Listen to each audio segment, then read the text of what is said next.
Hi friends, welcome back. Today I'm going to be making white rolls using a rice flour tangzhong. Using rice flour in your bread is a little bit tricky because it doesn't have a gluten in it and it needs more moisture than the wheat flour. But when you properly use it, you can make a fluffy and moist bread and you are gonna love it. Let's get started. Let's start making the rice flour tangzhong.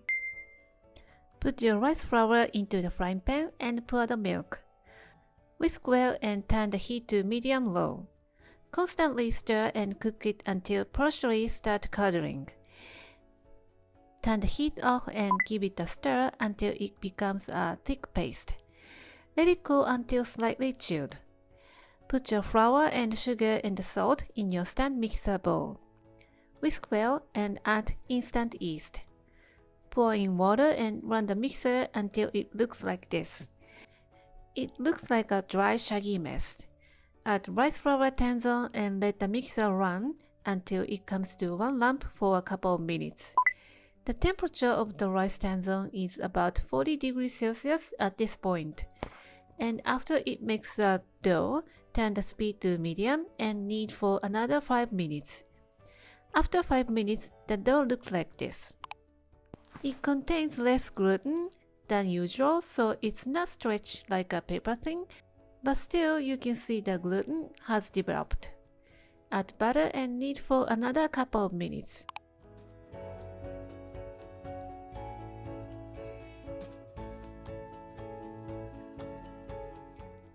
And let's see the gluten has developed or not. This is called the window pane test. If you can stretch the dough without breaking like this, the gluten has developed enough so you can go to the next stage. It looks good, so let's give it the first fermentation. Shape into a ball and put it in the greased bowl.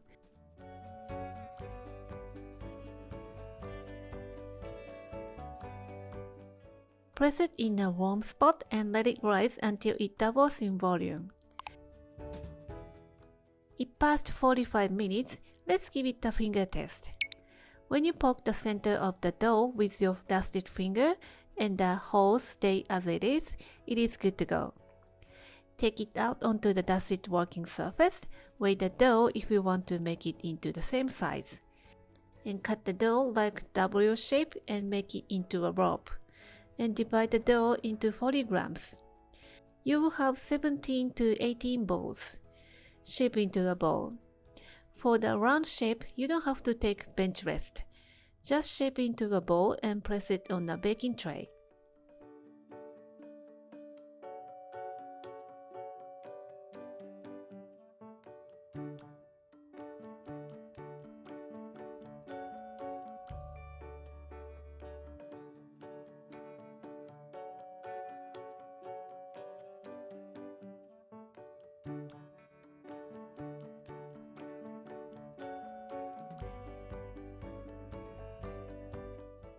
Cover with plastic wrap to prevent from drying out.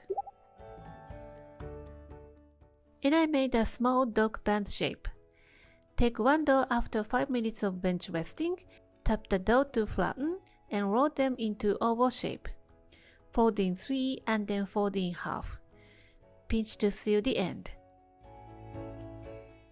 Roll it until it becomes 12 cm long.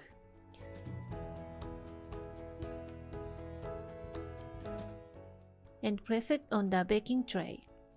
Cover with the plastic wrap and let it rise for about 30 minutes. While fermenting, preheat the oven to 140 degrees Celsius. How to tell the fermentation is properly done or not? It rises almost double in volume, and when you touch it gently with your finger and it slowly comes back, it's good to go. And before put it into the oven, spray water on the surface. What this does is give it moisture because we bake it for a longer time than usual in a lower temperature. And pop it in the preheated oven for 20 minutes. Rotate the tray halfway through.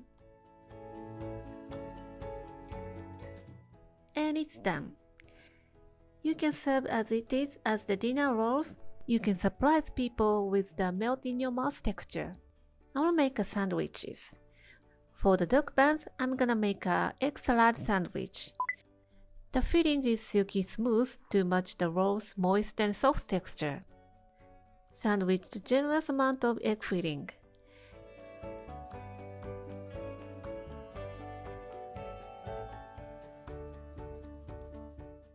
And to make a strawberry sandwich, mix Greek yogurt and same amount of heavy cream and a little bit of sugar and whip it up.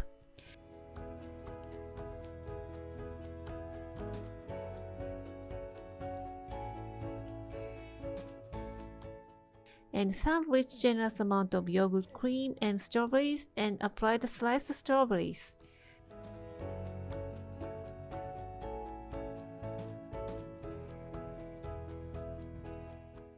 How cute is it? And the last one is the cream cheese and jam. Any jam and jellies can be used, but I'm using a fig jam that I made last year. The combination of sweet jam and the tangy cream cheese is so good. The bread is not chewy like 100% wheat flour bread, but it is so moist and melt in your mouth texture, and you can easily bite through with the fillings without flowing over. I hope you will give this recipe a try at this weekend. Thank you for watching the video. Give me a big thumbs up and share the video with your friends and families, and don't forget to subscribe to my channel if you haven't done so already. Follow me on the social media and tag me on your post if you give it a try. And join my happy eating group to share your food with me. And go to my website for more information. And my store on Amazon has pretty much everything that I'm using in my video. Stay safe and stay healthy, and I will see you soon. Bye!